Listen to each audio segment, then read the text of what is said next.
Olá, alunos e alunas do terceiro período do curso de Direito da PUC-Cerro. Hoje nós vamos retomar a nossa matéria de Teoria da Constituição, discutindo o critério concentrado de controle de constitucionalidade, que faz parte do sistema judicial de controle de constitucionalidade. Na aula passada, nós trabalhamos o critério difuso. Hoje nós vamos trabalhar o critério concentrado, que surge na Áustria, em 1920, graças ao trabalho de Hans Kelsen, que vai ser o primeiro país, então, a adotar esse critério concentrado, também conhecido como critério austríaco, porque nasceu na Áustria, europeu, né, porque a Áustria se encontra na Europa, ou ainda o critério abstrato, porque a diferença em relação ao critério difuso, em que todo e qualquer juiz pode e deve declarar a inconstitucionalidade de uma norma num caso concreto, no critério austríaco ou concentrado, apenas um tribunal criado pela Constituição pode fazer o controle de constitucionalidade se provocado. Daí porque o critério se denomina de concentrado. Né? E essa defesa da Constituição vai se dar por meio de ações específicas, de procedimentos específicos criados para a defesa da Constituição. Daí porque se denomina também o critério de abstrato, né? Porque a discussão ela não se dá com base em um caso concreto. A discussão da inconstitucionalidade vai se dar com base abstratamente, né? Sem qualquer caso a embasar esse debate. Né? Aquele que tem legitimidade, que pode impetrar a ação, provoca o tribunal e abstratamente alega que aquela norma viola o texto constitucional. Né? Então, por isso que o critério concentrado é também chamado de critério abstrato. Né? Como é que funcionou na Áustria, pelo menos de 1920 a 1929? Criado esse tribunal, né, os legitimados, ou seja, aqueles que tinham o poder de provocar o tribunal para o controle de constitucionalidade, podiam então fazer essa provocação por meio dessa ação específica. A decisão do tribunal apresenta eficácia ex nunc, ou seja, a decisão só vai anular a lei a partir daquela decisão. O que foi produzido, o que valeu, né, durante o período de vigência e validade da lei, continuam com os efeitos mantidos.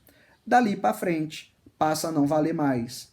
E essa decisão ela tem eficácia geral para todos, ou erga omnes. Né?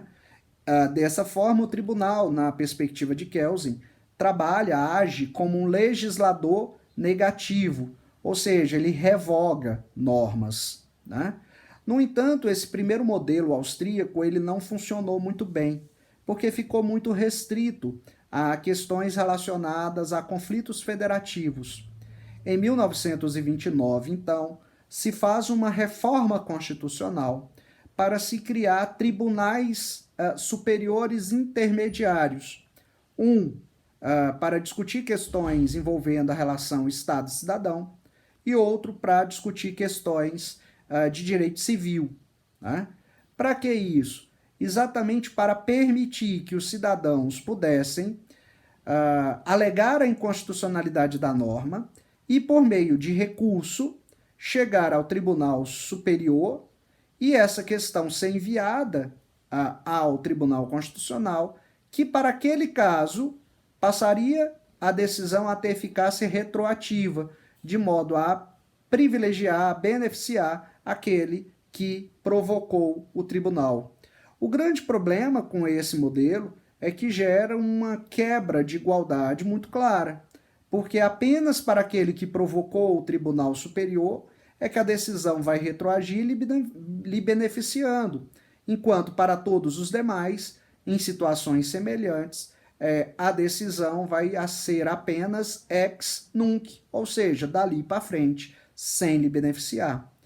Por isso que na Alemanha, depois da Segunda Guerra Mundial, a lei fundamental de Bonn, né, construir um modelo bastante diferente, que nós podemos denominar de um modelo misto. Tá? Existe as ações específicas para pessoas específicas provocarem diretamente o Tribunal Constitucional Alemão, mas já aí o tribunal ele tem o poder de decidir sobre os efeitos temporais da decisão, ou seja, se a decisão vai ter efeito ex tunc ou ex nunc.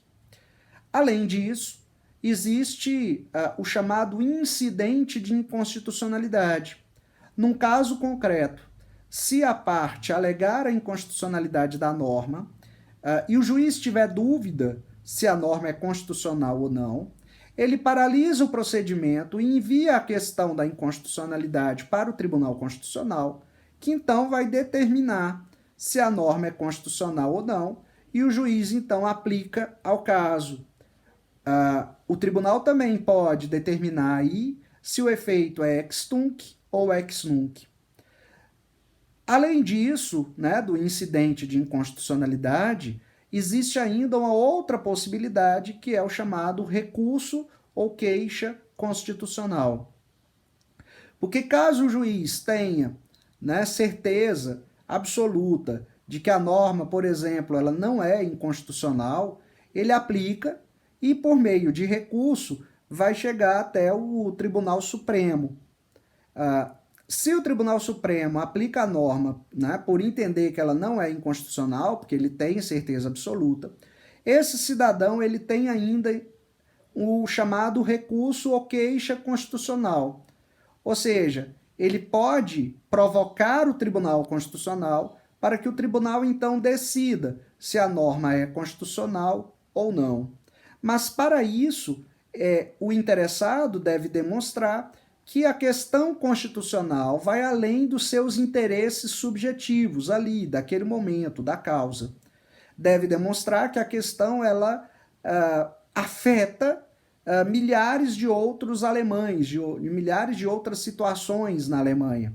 É a chamada transcendência. É por meio desse filtro que o Tribunal Constitucional julga apenas 4% dos recursos constitucionais que chegam a ele.